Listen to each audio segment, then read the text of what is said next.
Hello guys, welcome back to this channel. In today's video, I'm going to show you how to add marker to the map in Heartopia game. Okay, let's get into it guys. First of all, you can open up your map in Heartopia, and adding marker can be very useful to track a specific location which has no marker. And for example, I'm going to add marker to this forest island because as you can see here, there is no marker. And I'm going to place the marker here.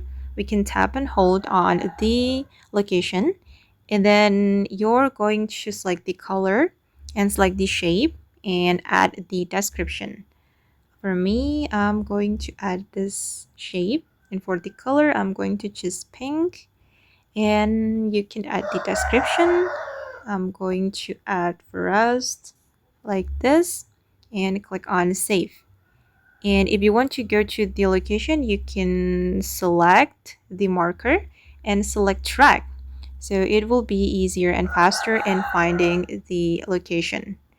And if you want to edit the marker, click on edit and you can customize it. Wait, let me cancel it. And you can also delete it. Just click on delete. Okay guys, and that's how you can add a marker to the map in Heartopia game. I hope this video will be useful for you. Thank you so much for watching and bye!